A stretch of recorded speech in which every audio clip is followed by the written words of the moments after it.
Joshua, thank you so much for enduring whatever you have to endure to be part of this. Talk about how you decided to come back to this topic that is got to be emotionally very wrenching.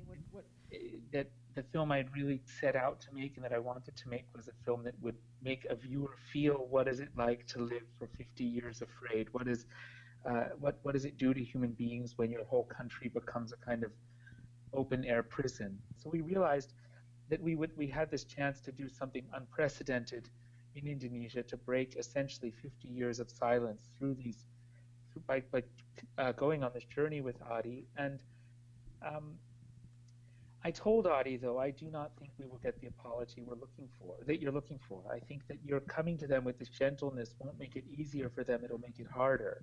Because they'll look back at you and they'll see that and they'll see you as a human being. They'll then, by extension, see Ramli, your brother, whom they killed, as a human being. And then they'll see all their victims as human beings. And they've lived for the last 50 years desperately trying to convince themselves that they didn't kill human beings, lying to themselves. All their lies are based on dehumanizing their victims. I guess I had the same situation. That I found the story and story found myself. I'm finding myself in the middle of unity, in the same time humanity, in the same time war, in the same time of international events. And you know what? I realized that there is something that I can tell to the world, something that I can learn from these people that's surrounding myself, something that I can build around these people and tell their fascinating human stories to the entire world. Were you aware that it was dangerous? I mean, it looked dangerous.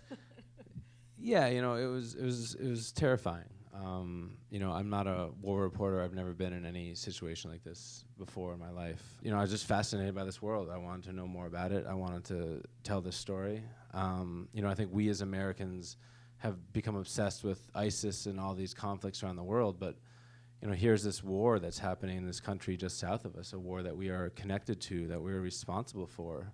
Through our consumption of drugs, a war in which 100,000 plus people have been killed, 25,000 plus people disappeared. And so this is something that I wanted to explore, I wanted to learn more about. I'm sure you have to be thinking about the main character, the subject of your film, in the context of what's going on in America today. The film, she says, my songs aren't relevant anymore. There's no movement. And I think, while we were editing the film, tanks were rolling down the street in Ferguson, Missouri. They looked exactly like the scenes from the 1960s and the rallies when protesters were cleared off the streets then too. While we were premiering the film in Europe, there was the shooting in the church in Charleston where 10 black parishioners were shot down. Nina Simone wrote Mississippi Goddamn after the murder of 4 little girls in a church. So the stories fold back upon themselves and these songs become ever relevant. You said earlier that you felt that the film told the truth. And it was important to you that it told the truth. Lots of different things that were going wrong in Amy's head.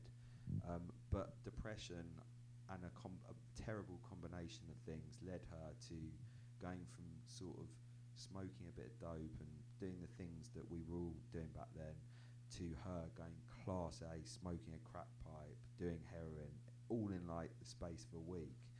And right as that happened, she made this seminal record. The thing about Amy, she could have 360 awful days creatively in a year and 5 amazing days and make this amazing body of work.